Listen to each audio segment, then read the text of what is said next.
Welcome to the Starting Over podcast. I am your host, Edward Shelton, aka Dark Logos, and this is a show where we look at the strategies, tactics, and mechanics behind the game of HeroClix.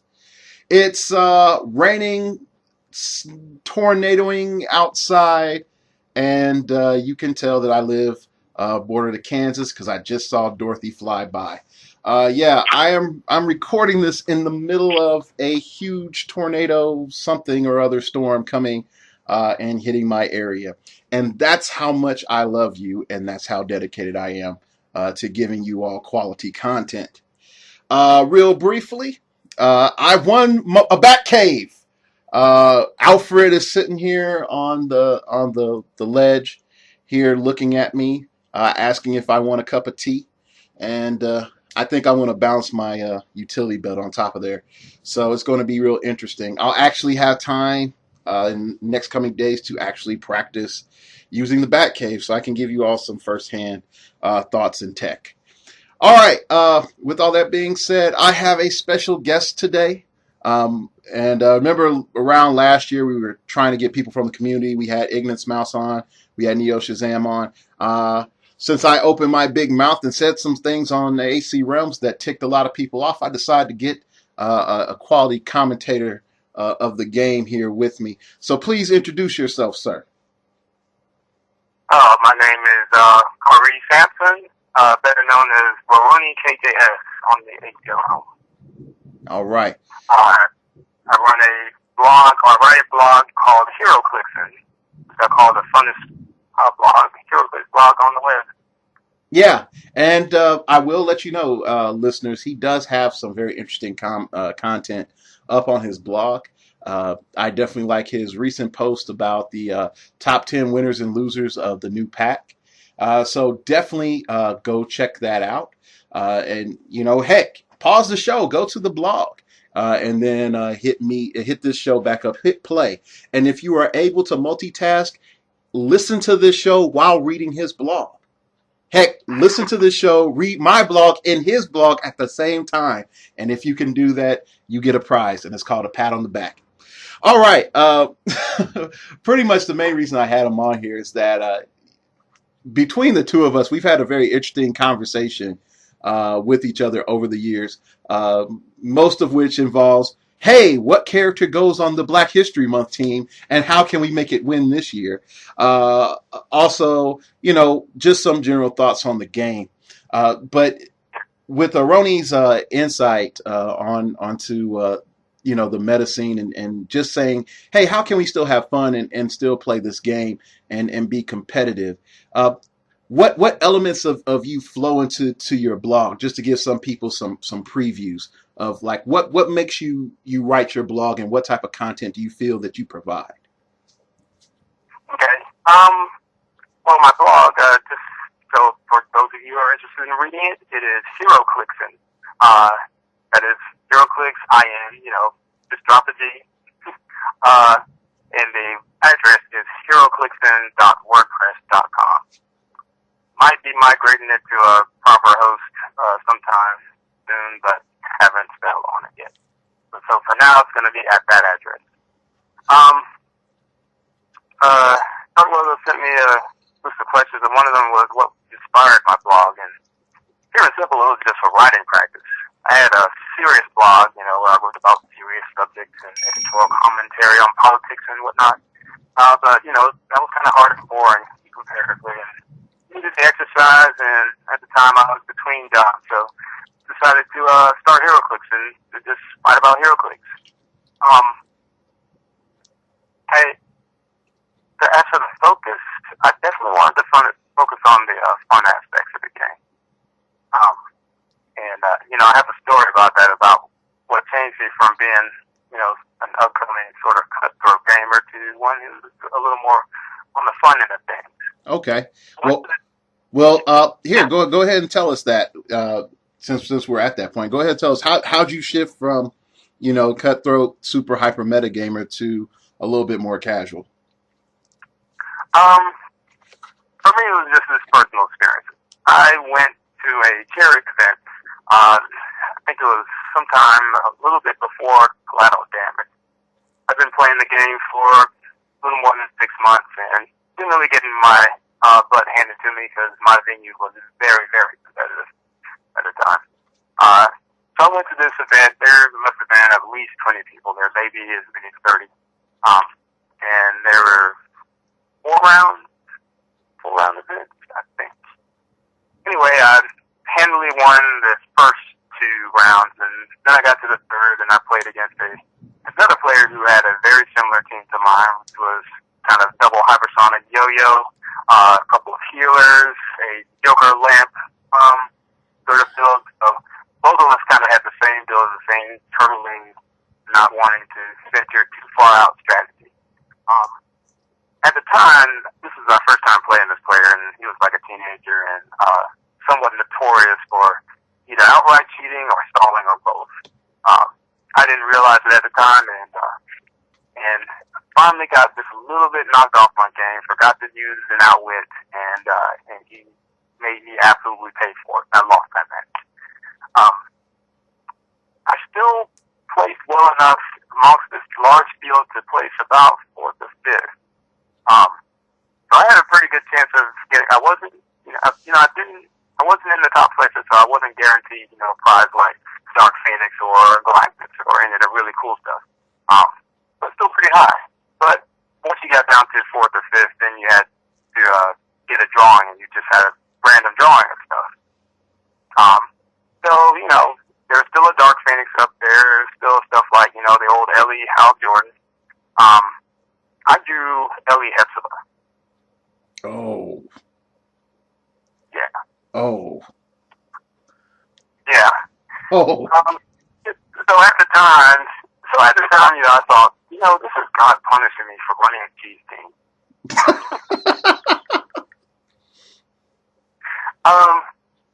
Now, I no longer that, God punishes such, trivial things like that. But it definitely kind of shifted my thought.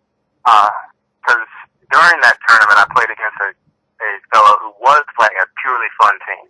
It was a team of all people in chairs, so like Professor X and MODOK and Oracle and stuff.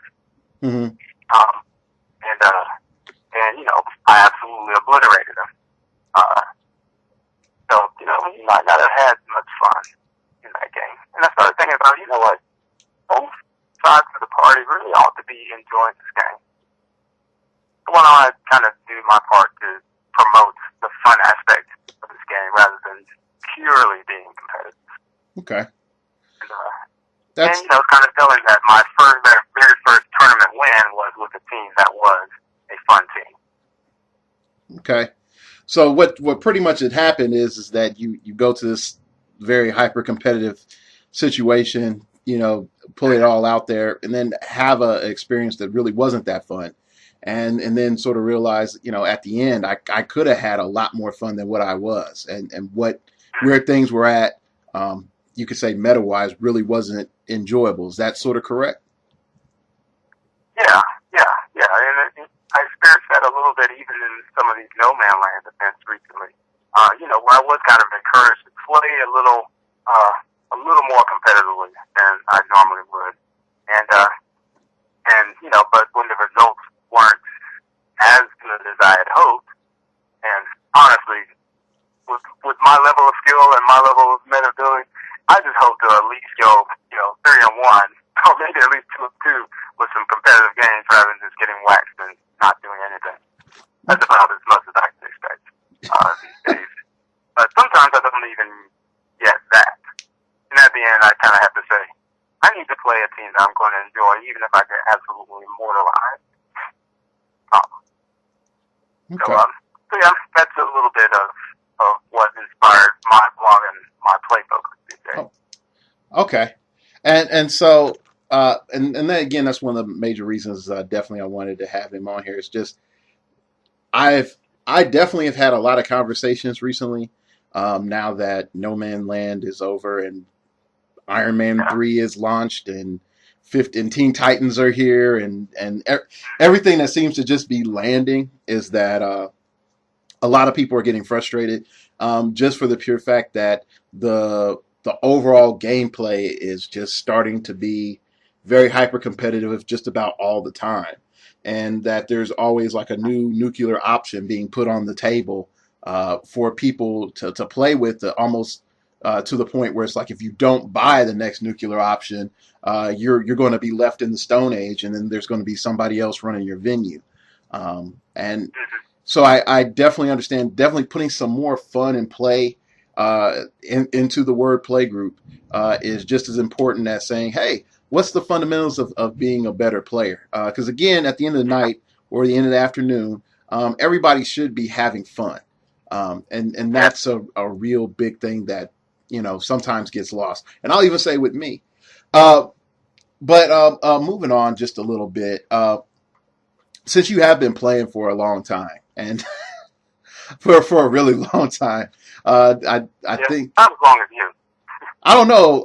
Hold on, what set did you come in at? The very first set I actually bought boosters when it came out was Fantastic Forces. So, Okay. Yeah, 2005. Okay, so we're about the same time. I came in on Mutant Mayhem, so Yeah. I've played maybe a couple of months more than you, and that's about it. But over the years, what major changes have you seen in like the HeroClix community, from your viewpoint? It's a little hard. I can't really say much for the wider community. But as I mentioned earlier, my venue has gone from, head chopping to cutthroat to comparatively mild.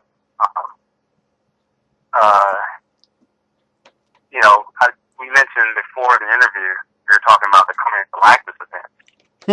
I think actually by that time our venue had gone from being being super competitive to a little less competitive. Okay. So even as early as that. Certainly after the 2008 Dirt Nap or WizKid, we kept playing weekly pretty much even during that hiatus. And during that period, we really did get a lot more fun-based and less competitive. Okay. So what was the main, since that seems to be a returning theme, what really inspired that? What brought about this balance in the force, if you will, to your venue? Man, I love a Star Wars reference. Geek culture, gotta love it. Yep. What I really think it was the fact that in our play group, at least, the camaraderie of playing these figures, the fact that most of us, enjoy comic books and other geek culture as much as, playing the physical game and trying to see what kind of power combinations we can come up with. That was kind of our biggest bit of enjoyment. In fact, one of the things that we started doing during the hiatus was playing some larger point games and making it a point to, hey, let's play some of these figures that we never felt the need or desire to play before because we were always trying to win the prize. There's no prize to worry about here, or old stuff that we already have. Let's just come out and have some fun every week. And that's what we did, and it kind of carried on as once WizKids came back and, people were kind of slowly getting back into it. Okay, so pretty much WizKids, going under with Topps allow for a mindset shift that happened in the general community, so that everyone could just sort of say, hey, let's refocus, and that refocusing, it just sort of ingrained itself into the foundation of your play group and your local community. So is that just at one venue, and you sort of mentioned there were multiple venues sort of in your area, or is that all the venues, or just the primary one you go to? It's kind of all the venues. When WizKids went under, shortly after that, I wound up going into pretty much a 2+ year layoff, where I was looking for work, but still getting a little income here and there, or by unemployment. So I still had a little money to get a few clicks and to be able to drive around to other venues. Mm-hmm. So at that point, that venues that were still going on, I was able to participate in those, and for the most part, most of them had mellowed as well. one that I visited where the then judge, he said something that was kind of interesting and strange. I think he said that, since I had just arrived, I was not allowed to use battlefield conditions or something. And I think it was because there may have been a history at that venue of people scoping people's teams and then picking their battlefield conditions to fit. Oh gosh, I hated that. When I judged, that was one of the biggest problems that I hated. When people could just pocket them in their hand, and then when WizKids required people to tell the judge what battlefield conditions you were playing, that to me was a big change. But oh my gosh, I hated that because people would just be looking at their pocket of 15 battlefield conditions and be like, this screws your team really bad. Let me play this. Yep. One of our longest term players, he used to have a habit of bringing out a team that would be his decoy team. And then once the tournament was actually about to really start, then he'd pull out the real team so that people, the cheese balls who would try to scope out teams and then try to build or refit theirs to fit or to better challenge them would be thwarted. He kept that habit up for a long time, until, again, the mellowing of our venue. Yeah, I had to do that in Tulsa. Yeah, I mean, because you had a couple of jerks that would come in. And this is why I say build your team at home so that you do not have this temptation to do it when you're at the venue, and it actually makes you a better player. But I developed putting stuff inside a Tupperware container, and I take my Tupperware container, and you can see all the pieces you want, but you don't know what team's in there. And, I never went out and let me take that back. There was only one time that I put out a fake team. And because there was one guy that was just so bad at just building counter to what everybody had. So I just put out a fake team one time. And I knew whatever he built to counter that, my team in the box was going to beat whatever he built to counter it. And the guy, I wouldn't say the guy stopped doing it, but he stopped trying to counter my teams. Yeah. Every once in a while, you gotta, if it's bringing out fire, you gotta bring out the fire too. Sometimes it's that kind of fire. This is that type of fire. Is hot radiation. That too. But I mean, another element, since we're on the community aspect, and we are sort of talking about the douchebags a little bit. How have y'all quelled down the douchebags? Because what usually happens, I've noticed this trend, and this is not a pure hate on Magic, but or Yu-Gi-Oh. Usually, you get a kid or a teenager who used to play Magic or Yu-Gi-Oh. Then they realize they dropped like a college tuition worth on cards. Then they see how cheap HeroClix is in comparison. In comparison to Magic, to Magic and Yu-Gi-Oh, they start playing. They start just trying to net deck because that's what they did in Yu-Gi-Oh and Magic, and they do everything sort of underhanded they can to win and cheat or even just or act like pubescent kids, which some of them are. So, like, how does your venue rein that in? And or even the guys that just come in, it's like, I'm here to win the prize so I can sell it on eBay. How do you guys solve for that? My venue is pretty small. If we get 8 people on a given Saturday, that's kind of a big turnout. So we don't really get a whole lot of that. We're generally friends. We generally like each other. We don't have any real D-bags to watch out for. Now, in days past at the Dragon's Forge, I mean, I gotta say, most of us had some D-bag moments. Especially in terms of how mean our teams can be. Yeah. But no, we never really had many problems with that. We had a recent player who went from Magic to HeroClix, and he had some early success and not a whole lot of success. I don't think he was trying to do a whole lot of net decking, though. so we don't really have to rein it in so much. And part of the reason that we don't have to is because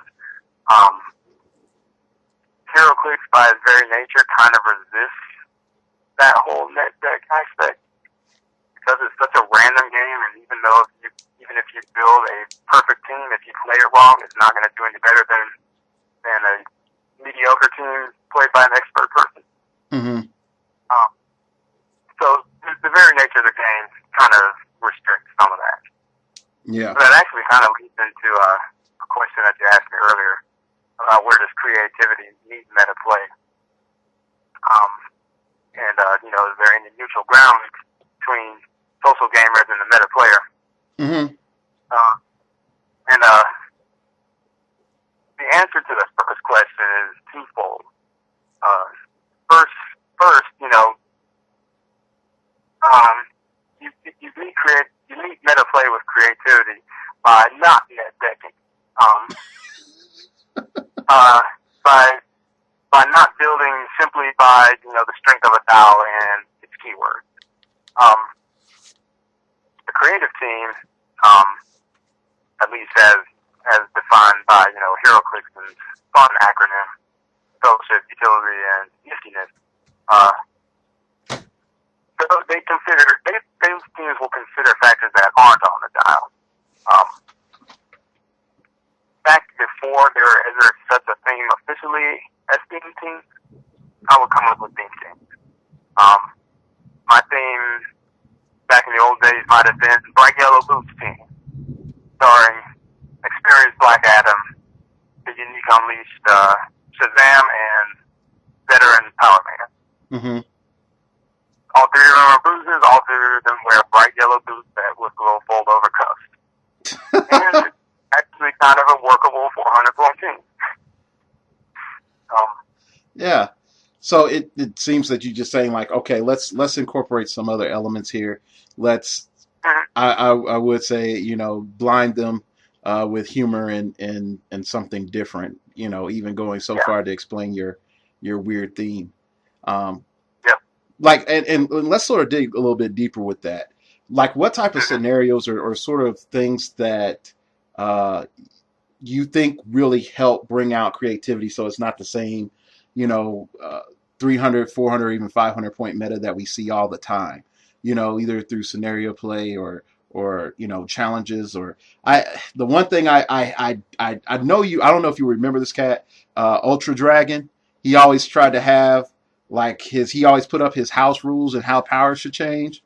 And what's hilarious is how most of the powers are now. That's pretty much in the upcoming pack. A lot of that is Ultra Dragon. I hate to say it. Like he used to say that Perplex, Outwit, and Prob should be based on your range. And I mean just pure range. He never said like minimum 6, but right. I was never in favor of making it simply based on range because, I had some characters who were, if not favorites, they were, I ain't gonna lie. Rookie Black Panther, he was a little bit of a favorite. But to make his range be 0, man, he just gets killed. He would get killed all the time. And my other real favorite character,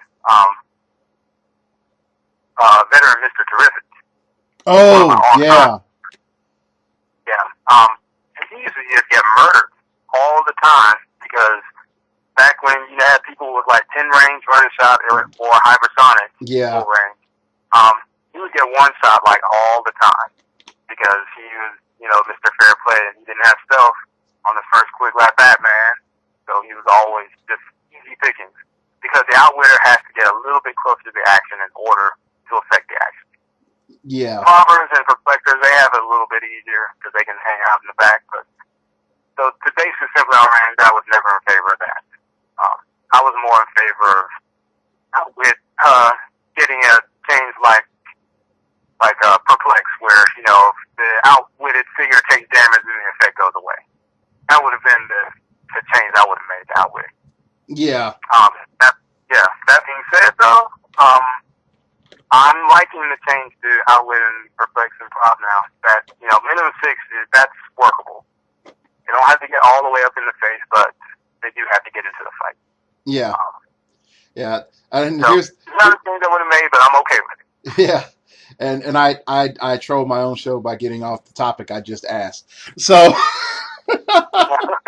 anyway, going back, so like what type of like fun scenarios and stuff you usually see at your venue, or ideas and stuff that you've seen been deployed that actually create more fun for everybody.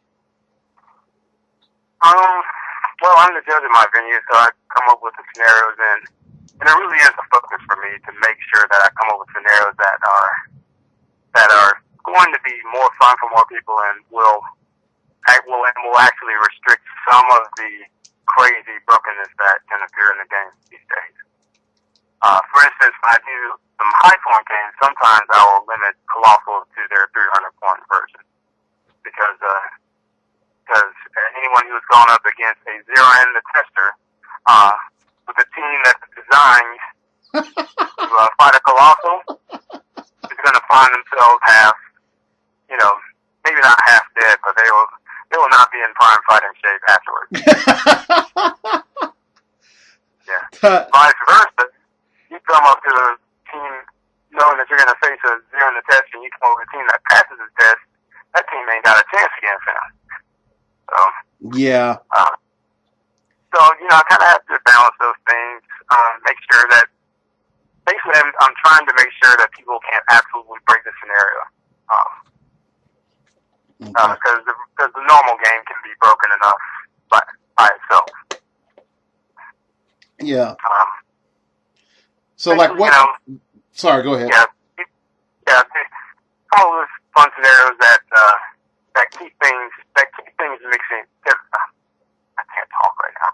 That mix things up so that people can't play the same old team all the time. Because if there's one thing that I really cannot stand, both as a player and as a judge, it is lazy team building.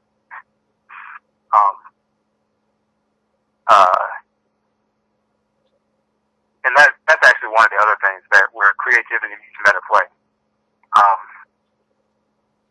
It's easy enough to kind of build a point and click your opponent's figure strategy with some of the deep picks that we have in there. Mm-hmm. But you can get creative when you come up with a team strategy that is not that. One of our very best players, who I'm happy to say has come out of semi-retirement to play kind of regularly now, he says that his building strategy is to build kind of two teams into one. One was just kind of the obvious attacking half, but the other half of the team kind of does something else that if one aspect of the team fails, the other one probably won't. And his teams are always effective and creative, not entirely fun the way I would build and play. Yeah. But he's a very good player. There was one point where he was the Southeast champion. Oh, okay. He hasn't lost a lot of steps since then. So. Okay, cool. I think I answered your question. Well, here, give me an example of one of your scenarios or tournaments that you definitely know everybody had a really good time or really enjoyed, and you got a lot of positive feedback from it. Let's see. There's one some time ago, which was it was a lot more complicated than I like my scenarios usually, but people really enjoyed it. It was called Clicksball. It was basically a mix between Hero Clicks and football.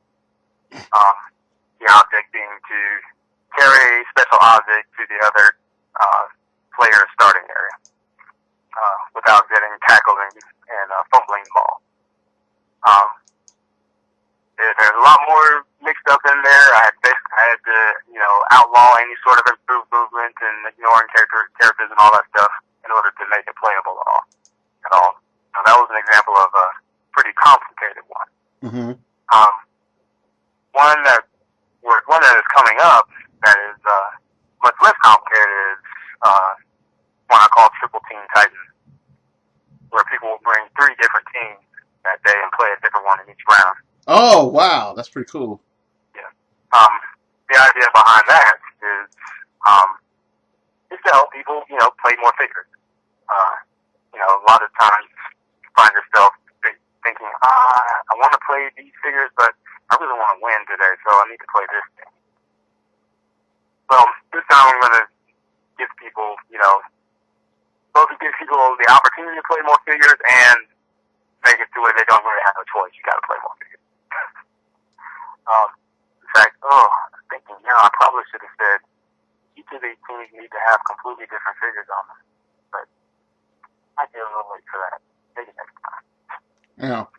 Well, I mean that sounds like you at least force people to play different teams and different ideas, and at least makes it so that someone can say like, oh, I'm gonna play Avengers Prime this game, but next game I know I can't play that same figure, so I have to play something else, and there's a good chance that what I'm going to be playing, my second round wouldn't beat one of my teams, but it's going to beat this other team that I packed. So it definitely allows for some diversity to be put there.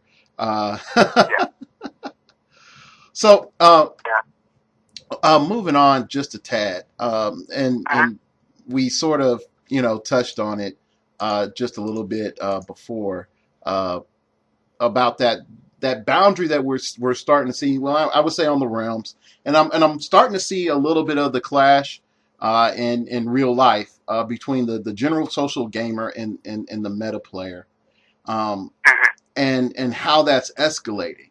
I think what we're seeing with the No Man's Land events, with the Infinity Gauntlet before it, upcoming Fear itself, that we have a group of people who said, man, I would love to play and have an Infinity Gauntlet. I just don't like the situations in which I'm dealing with the Infinity Gauntlet, whether it's I have to buy more sealed product than I normally would, or I have to go against teams that I think are just completely unfun. And then the other group is like, man, I wish this was over so I can have this whole set so I could just grind things down, with my next, strategy, tactic, or whatever. Why do I have to wait, 6 months before I get to the end of this? And you have those people that, okay, you have Avengers Prime, your Justice League characters, even you could say cop cars, which I will say I was notoriously promoting that on this show. I think where's the middle ground? Vehicles were introduced. I was looking at the vehicles, and at first I was like, man, I hate these things. I'm not playing any of them. I'm not buying any of them. But eventually, some of us started looking at the cop car and was like, wait, you know what? Everyone's talking about the buzz, but this one, this cop car, this is the one right here. So cop car is something else. Definitely something else. Yeah. So where's it? And it seems like, again, you have the balance. Where do we find this neutral ground at? Because I know for me, and I've expressed this on the realms before, is I mean, I became a commentator because all of the old wise heads left. Cram Company stopped putting out articles. Rock 810, which I think he was the best thing that ever happened to the HeroClix community. He picked his family over the HeroClix community, which is an honorable decision. But his magazine, what was a Critical Hit, was the one point in which not Hairton, Rock 810. Rock, yeah. Yeah, Rock. No, not Hairton. Hairton was at first like the messiah of HeroClix once he got kicked out by old whiz kids, and then he just turned into a bitter old dude. And then now he has some valid points and some unvalid points, but it's almost like he's still in nostalgia. Like, if I was rules arbiter, this wouldn't be going on. It's like, but that's just my personal feeling. Again, he has valid points, but there's a lot of times where I feel like he's living in nostalgia. But anyway, but you do see this, just this pressure that's going on, that there's people coming into the game. There's no one giving advice. The advice that you are getting, most of the time, is wrong. You have a few people like John H. Schultz that are helping folks out, and you have this podcast, and you have Push the Region and Glass Cabinet, and that's it. Everybody else that has some meta knowledge is either hiding out or just like, I'm not even going to go into general discussion on 8C Realms, because if I tell people that the cop car is more broken than the bug, they're gonna say that I'm wrong, or they're gonna say I'm a cheese player, or they're gonna just shun me, so that I'm gonna have this completely negative social experience with them, so that I don't come in contact with them again. Yeah, yeah. You and I know the realms can be kind of brutal at times. Sometimes a bit chicken little at times. A lot of times when something breaks in, people are freaking out about it. Sometimes I just want to type in a post that just says, "Oh my God, the sky!"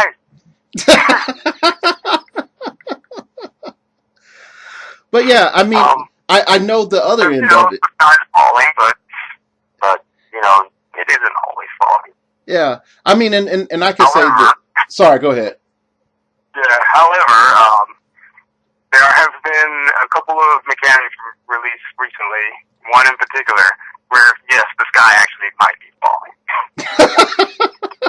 We'll talk about that one a little bit later in the cast. Okay, but I mean, like you even say, okay, we have some broke stuff, and I can understand the casual player coming in. It's like, this is not fun getting beat up with these mechanics. That if I actually follow some basic team building, that why am I always forced to bring Outwit, Prob, and Perplex in support in TK? Why am I forced to build that in this game? Why am I punished when I build a lot of melee, or why am I punished when I have okay ranges and not very deep dials? And why is this guy always packing Iron Man, negating this, that, and the other? I understand both sides of how it can be unfun, but I don't see there's a movement just for us as a community, and even with WizKids' part, to create something that's fun for both sets of players. I think WizKids have been like, hey, casual players, guess what? Because you will probably not win, here's a free prize. Meta player, here's this prize that's sort of okay. Everybody will get a resource dial that's really broken, that's going to make a lot of things not as fun as they could be if we really thought about this for like maybe 2 more weeks. And I think that's where everybody sort of just resigned to, of this is our station. So yeah.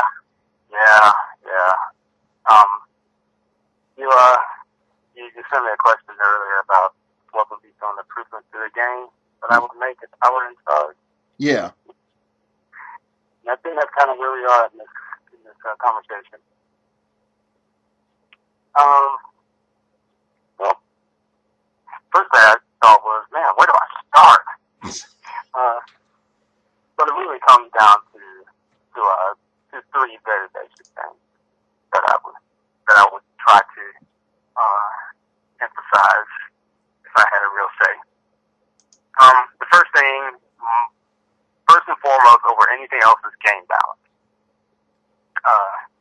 Overall, in HeroClix, I think the game balance is okay.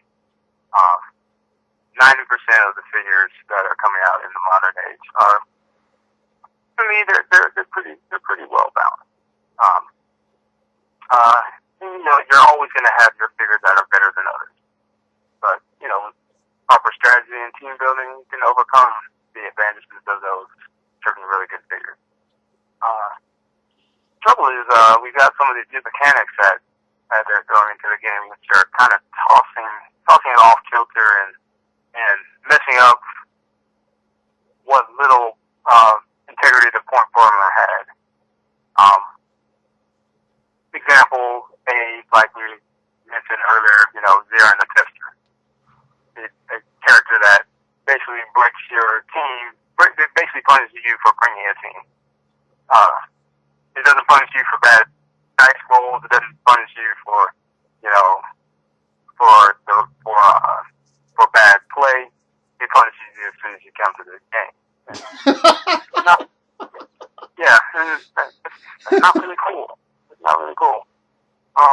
Then you've got other things where, like Century Void, who is as powerful as he's probably ought to be in the game by himself. But then they go and give him the Avengers keyword, even though whenever you see Century and Void merge together, the Avengers are usually fighting him. In fact, it's usually such a bad thing that the Avengers enemies also fight him. And that brings me to the other thing that I would be even more concerned about than game balance is character accuracy.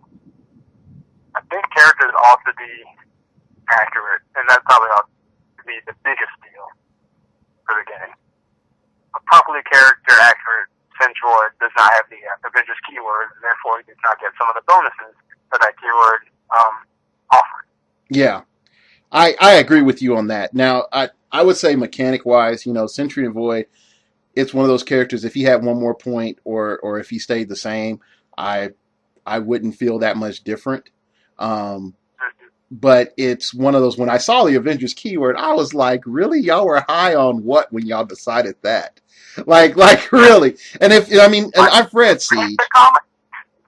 Yeah, I've read Siege. I mean, like, if you were going to say Sentry, yes. Or you could, if you even wanted to argue with Marvel to say that he was really Sentry Void the entire time, okay, whatever. But, when he goes berserk, Super Saiyan 8 or whatever the heck he is at that stage, right. he's eating everybody. Yep. Yeah, he's on no one's team then. He should have no keywords. But that is where he wound up. And I mean, they could go back and errata him, but I don't see it happening. But I think I don't see them ever errating a keyword that appears on a card. They might have errata ones that came out before they had character cards, but I don't see them ever doing it the other way around. It's just too much of a can of worms to open. Yeah. Well, did they collapse Justice League, all the little Justice Leagues, into one keyword? Didn't they errata that? No. No? No, not knowledge, unless there's something I've missed, and I don't think I have. No, those keywords all still exist. It's just that lately they've just been giving people Justice League. Okay. I knew it was... I think I think I got it mixed up. I think what they decided was they weren't going to split them up into a bazillion different teams anymore. And I think the only real Justice League distinction in my mind was Justice League Justice League of America and Justice League International. But just having Justice League is more than enough. But definitely Justice League and Justice League International. Those two comics had two different tones. So yeah. Okay. Yeah, character accuracy is the big thing. Exhibit A in that, in addition to Centroid, is Justice League Team Base, which is the one. Usually, again, like I said before, I'm generally a glass half full, or at least I'm thinking, well, the glass is only half empty. I'm generally a bit of a Pollyanna when it comes to looking at the state of the game, and it's like, people whining about this, it's not that bad. But this is one time when I'm thinking, it actually might be that bad. Okay. The 600-point Justice League 10 base can hit for 6 clicks 6 times. Now, Superman can hit for 6 clicks anytime because he's Superman, okay? And, in a stretch, you can see Wonder Woman being able to do that, sure. And, Green Lantern with a whole lot of willpower might be able to hit for 6 unaided without, range combat expert or bunch of perplex or anything like that. Batman on the best day of his life does not hit for 6 clicks. Flash doesn't hit for 6 clicks on the best day of his life. Maybe if he's absolutely sopping wet, come from like real nutrient-rich seawater, maybe Aquaman hits for 6 clicks without surprise. You didn't even give Aquaman a chance to hit for 6 clicks. Yeah, right. And I'm a huge Aquaman fan, so, pains me a little bit to say that, but he's just not quite in the league of those really big bruisers. He's like smack dab in the middle in terms of the strength and durability. But here we've got this Justice League team base which can do it every turn. No, the whole working together thing, that's when the whole team comes together and beats up Darkseid at the end of the story arc. So if that was a once per game effect, would it be balanced? If it were a once per game effect, it wouldn't be as bad. It would still cause people to think the sky is falling. But in the end, it's like, you know what? Once per game, I could kind of see that. But when you can do it just about every turn, it's crazy. It's crazy. Yeah, Definitely there can't be Galactus in one issue. Well, I have a show out, and it's the previous show, in all technical reality space that I've recorded before this one, and I go through the team dial, and the one thing that I think a lot of folks were scared at was Justice League at 300, and I was sort of looking at Justice League at 300, and I'm like, they're not that bad. You know who's scary at 300? Gen 13, because they say, forget this working together. I'm taking off Sarah Rainmaker, and I'm taking off Burnout, and we're just going to range combat expert you to death for 3 actions. Yeah, you could kill one of us, or even 2 of us, but you can't kill 3 of us by the time we range combat expert you for 5, then 6, then 4. You know. Yeah. Well, that's actually the issue with all the team bases. I mean, Justice League team base is definitely the worst of them all. And really, at any point level, I played against it at 300 today, and the only reason I came close to winning is because it was a bye match against a judge who really was not using it to its fullest potential. He was splitting characters off rather than using all the attacks that he had at his disposal. If he used all the attacks at his disposal, that match would have been over in 25 minutes instead of going to time. Well, I will say this, though, and this is the one thing I think that's going to get a lot of people free wins that don't deserve free wins, is the one rule. There's a couple of rules that are on the team dials that I actually think shuts them down when people don't pay attention, is when you start taking characters off, your point value of your dial goes down. So if you're at 600, you take one character off, you're now 595. You can do 5 actions. At 300, you can only do 2 actions if you take a character off. The other thing is that the characters come in at the point value that's on the dial. So even though you're getting 3 clicks for Raven or 2 clicks for Flash or whoever else, they're points that they are on the dial. And the amount of characters that you take off cannot exceed the point of the dial at that time. Right, yeah. Yeah, and I saw that today. It's like, okay, that's not quite as insane as I thought it was. Yeah, and then they also have, unless they say otherwise, they have to have 3 characters on the base. So yeah. But so what other changes would you make to HeroClix? So game balance first, character accuracy second. Because you could make a character accurate Superman, but it would not be very game balanced. So you need to do both. The third one, and this is just a little bit of a personal beef for me, is because we have so many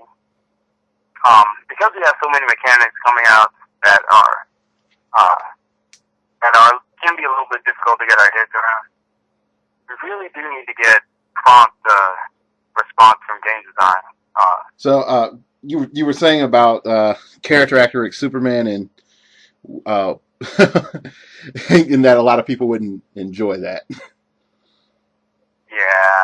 Yeah. So game balance is most important, but make sure you have some character accuracy in there so you don't do things that just don't make sense. Which leads me into another beef with a recent mechanic, which is vehicles.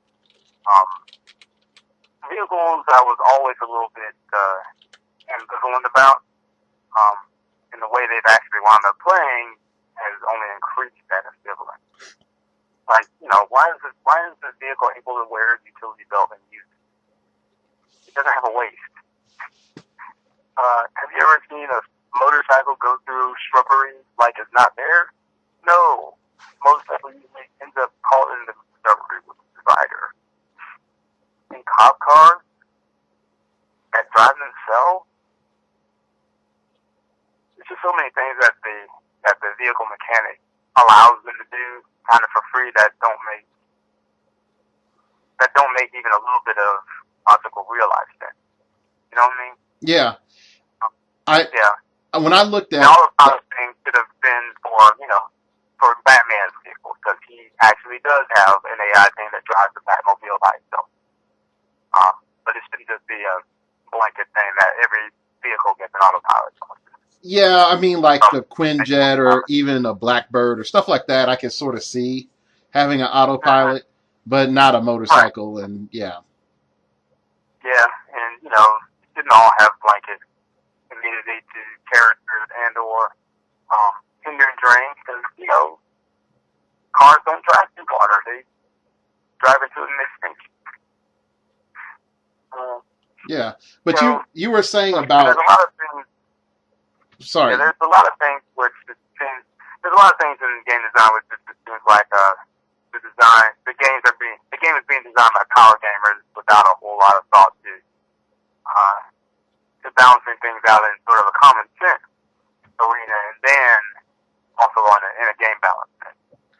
Yeah. Now I will say this, in all fairness, I had Normal View on, and he did say, we do play test, and we do. Yeah. I know they're doing. Yeah.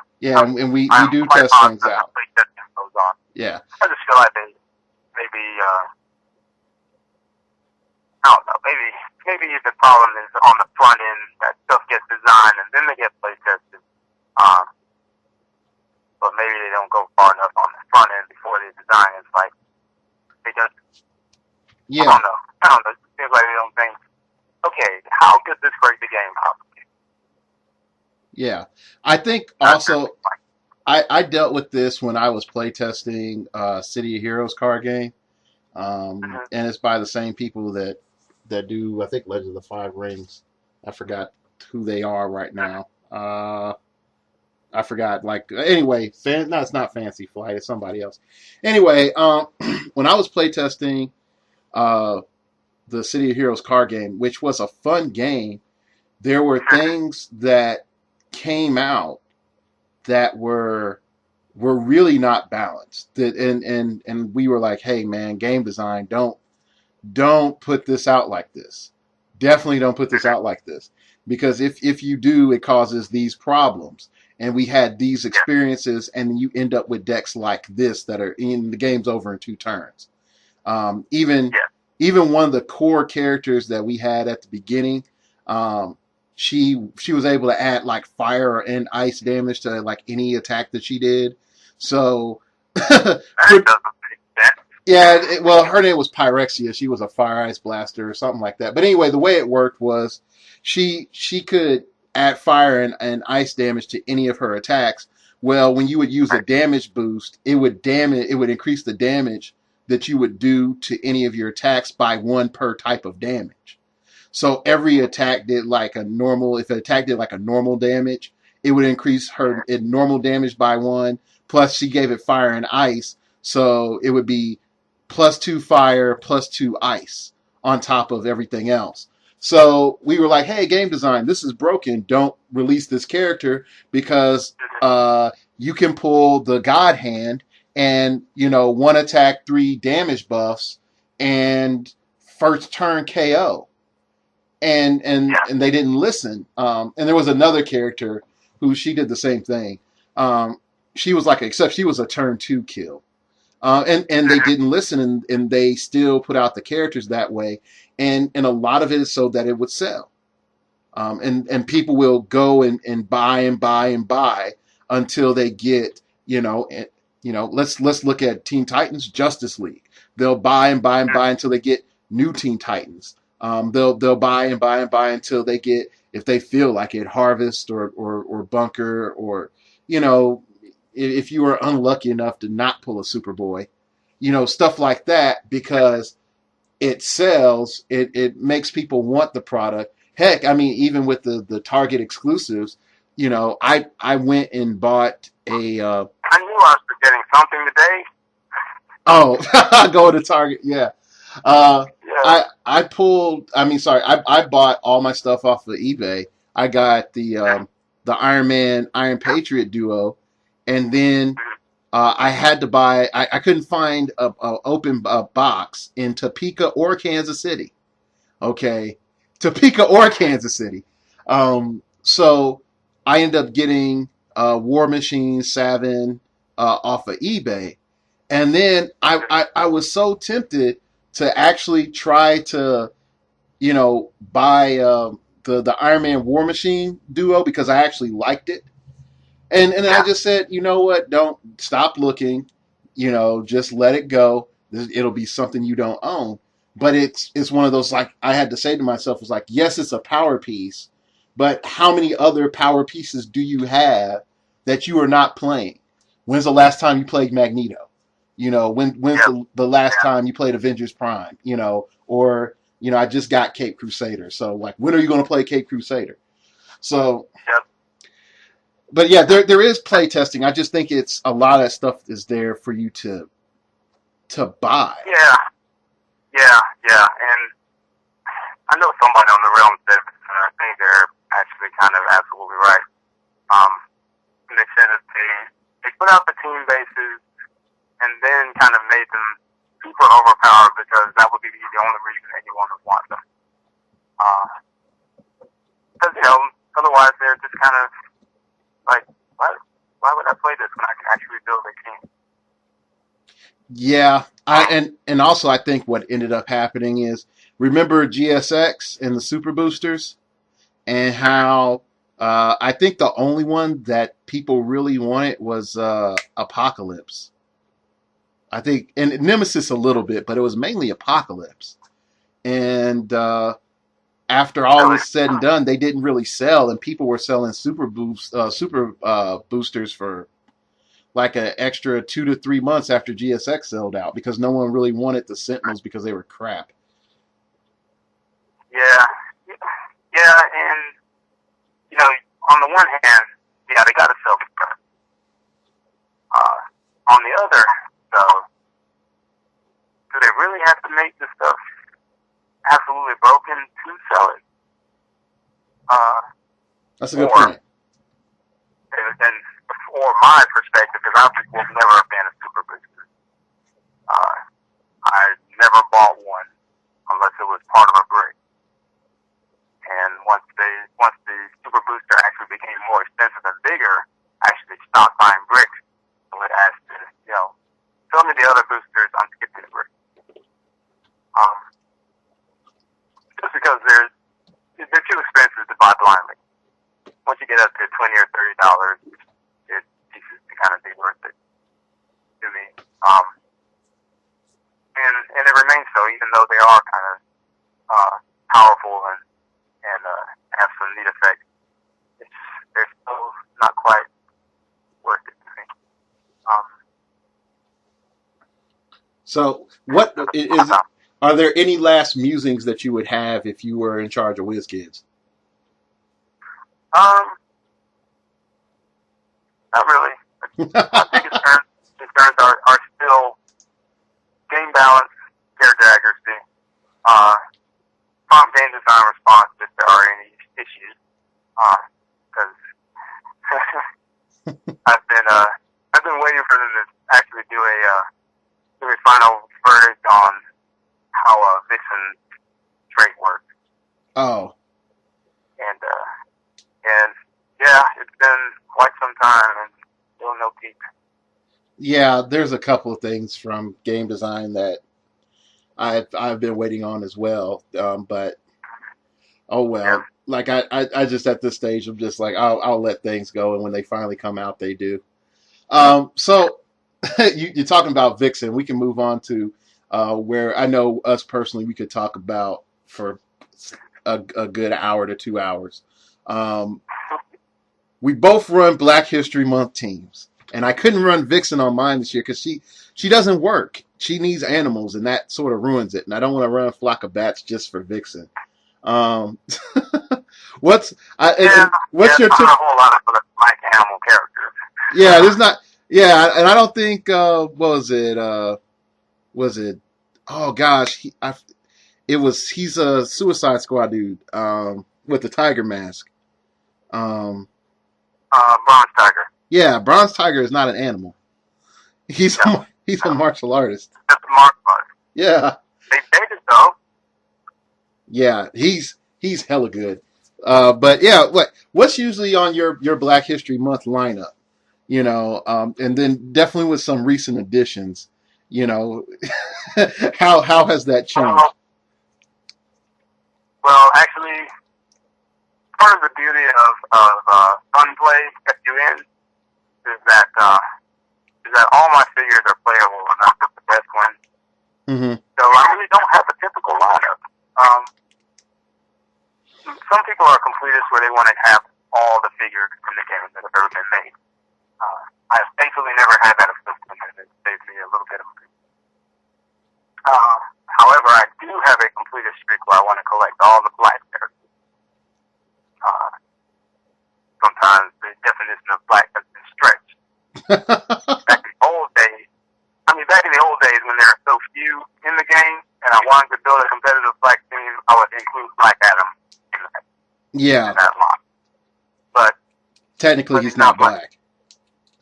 He's not even properly existent anymore, because in his current incarnation, he is a white man. He is? He's in the form of what's his face? I forget the name of. I thought he was Arab still. No, I forget the name of his human host. As Billy Batson is a white kid, Black Adam's alter ego is also a white kid. Is a white man. Okay. Wow. Yeah. That's just as bad as they made Amanda Waller thin. That was. Yeah, not a fan of that either. Oh gosh. This is why I stopped reading as much DC. But anyway, So okay. So what's usually on your lineup? I don't really have a typical lineup. I have some that I think about first. Like Christmas Allen is one that I always want to run on an all-black team. War Machine is just so good. Yeah. He's one of those pieces that you can kind of point and fire at something. Well, he's a War Machine, so. Yeah. Why not? I'll still try to run Vixen. Because there are some black animals out there. The latest one, at least in some version of him, Waylon Denning, is human name of Killer Croc. Yeah, Killer Croc is, it's a, black guy. Yep. Yeah. So, he also has the animal keyword, so I will possibly attempt to run them on a team together. Oh, okay, that's Let me actually look that one up. The one last night had them both on it.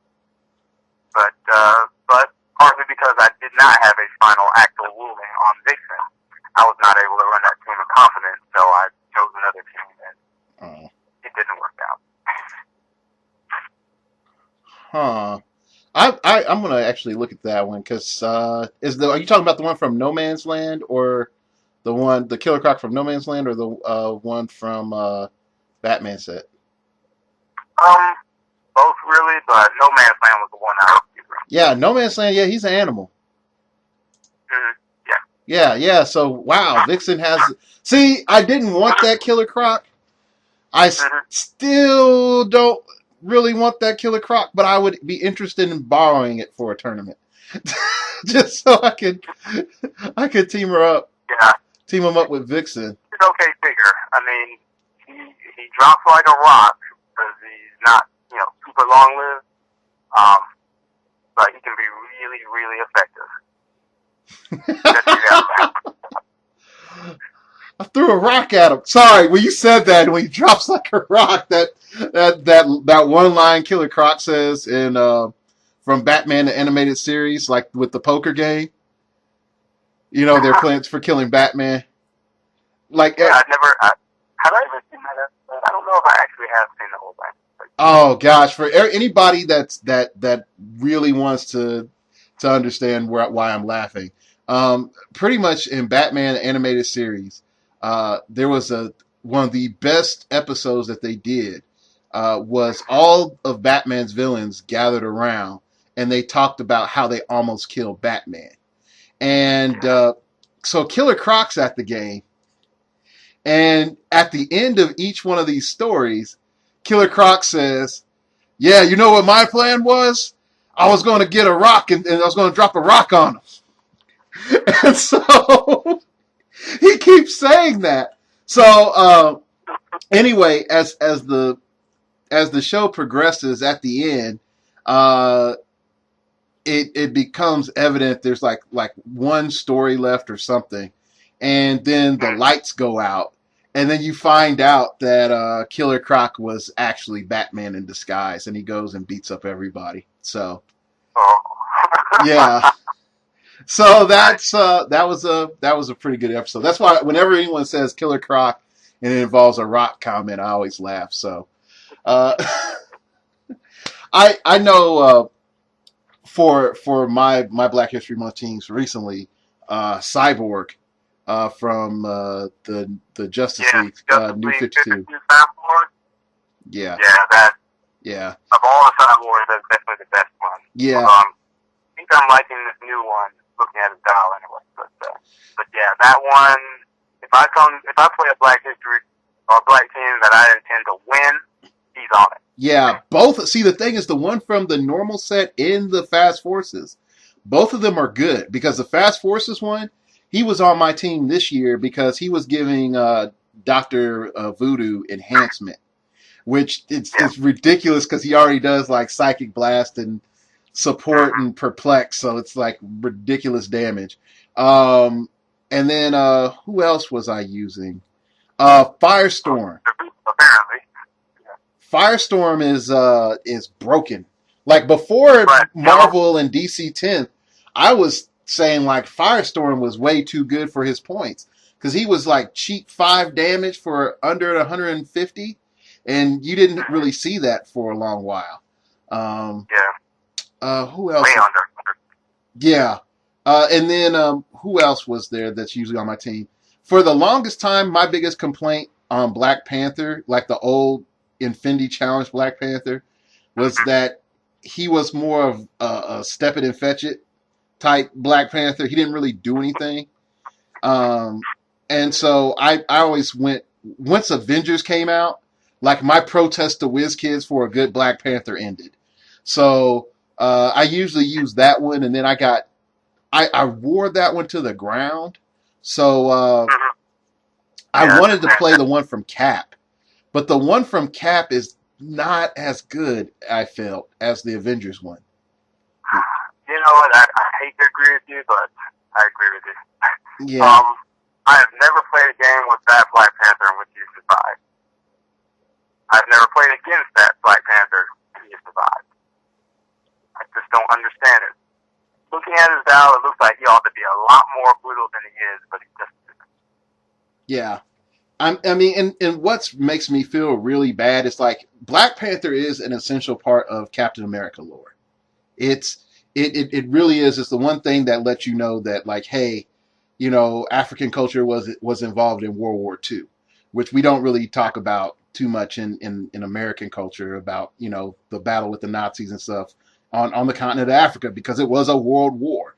And anyway, but how Captain America interacts with Black Panther and all that, and that they're pretty much, when you look at it, Black Panther is Batman with the super soldier formula, pretty much, just about. Yep. And you're like, how the heck is this Infinity Challenge chump as good as even like I wouldn't say up to Armor Wars because you're talking about years later, but even the one from the Captain America that was in Infinity Challenge and some of the ones that came out later, it's like he's nowhere near as good. He can't fight. You know, you put Black Panther up in a fight, he gets slapped by like even some of the weakest of villains, and so that was my big protest. And I don't know if it was you or somebody else. For a long time we were protesting about Storm. Um, there was never really a good like Wind Rider Storm until Mutants and Monsters. Yeah, like that one. Yeah. I was like best Storm. Yep. And ever since then, Storm has been done some justice. Yeah. He still hasn't quite gotten a Storm which, can whip up a hurricane and just mess up the whole map. But yeah, I do. I will say this much: like the one from Mutants and Monsters. If I ever, and definitely when the new rules hit, if I ever want a Storm that wants to do like equivalent of Chain Lightning, that's going to be my Storm. The one from Marvel 10, doesn't she? yeah, she has 2-target energy explosion. And Force Blast, so there'll be a lot of ping ponging. Yeah. It's gonna be She's. I'm. What's going to happen is I'm going to bring her out at like one of a Golden Age game, and then they're going to be like, oh, so that's one of those old figures. Yeah, it's one of them old figures. So what does she do? It's like, oh, she does some interesting things. Can I read the card? Here you go. Oh, that's sick, man. This is not even going to be fun. But yeah, I like the one from Marvel 10. I think the vet and the vet and the base promotion one. The rookie one is pretty much a tribute to Danger Room, but you get two of them together on a team.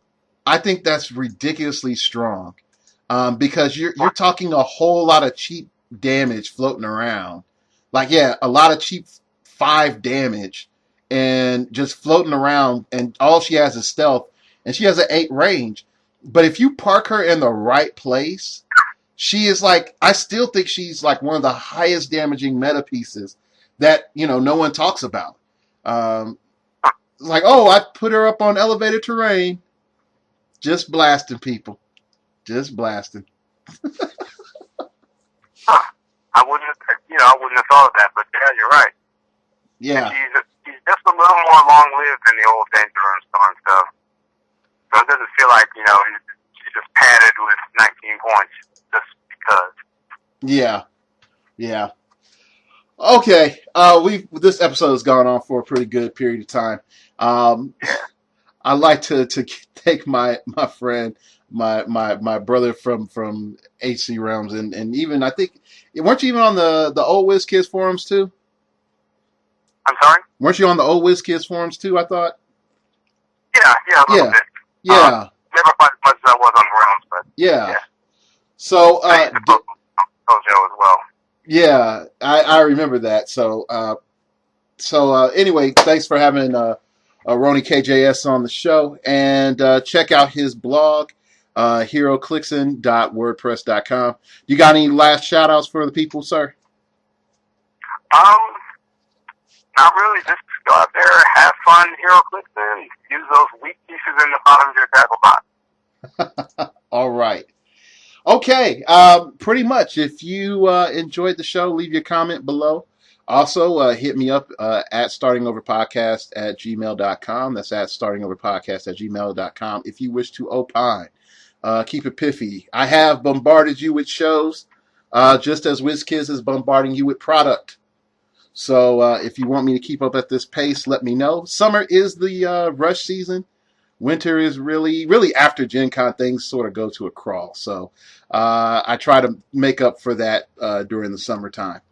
Also, if I do like y'all subscribing, sorta. If you don't want to subscribe, definitely follow me on Twitter. You're definitely going to know when the new show is going to come out the instant that it comes out. Because YouTube is sometimes really mean, and it puts me at the bottom of your queue. So unless you dig down in the jungle deep, you're not going to find me. Also, hit me up at the blog. That is startingoverpodcast.blogspot.com. in which I usually have content every Monday, Wednesday, and weekend.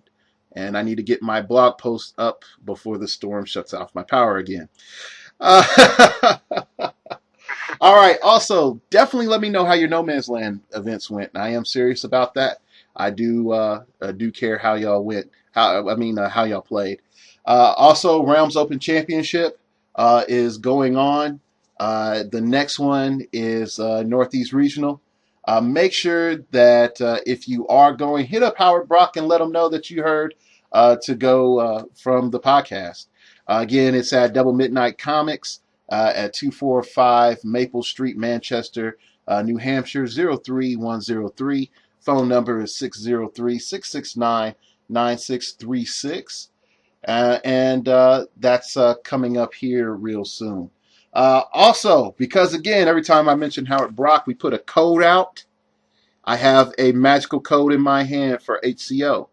It's M like Mabel, A like Adam, B like boy, O like octopus, V like Victor, S like Sam, the number 4, V like Victor, Y like Y2K, 2 like the number 2, and K like kangaroo, and the number 2. All right, that's it. I'm ripping up the code. The code no longer exists, and the phone is ringing, indicating it's time for me to wrap this up. All right, thank you for listening, and remember, we all have to start over sometime. I'm into comic books, figures on the wall. She's into looking good, Vicky C's got along. And she loves my flaws, yeah, she's not ashamed. I'm a Peter Parker, she's my Mary Jane. She's my Mary Jane, she's my Mary Jane. She's my Mary Jane, she's my Mary Jane. She's my Mary Jane, she's my Mary Jane. I'm a Peter Parker, she's my Mary Jane. I'm a big nerd around her, but she's cool around me. Never knew how she found me. Electric, but she grounds me. And she loves my flaws, she accepts them all. When the darkness comes, I will get the call. I will swing down the city.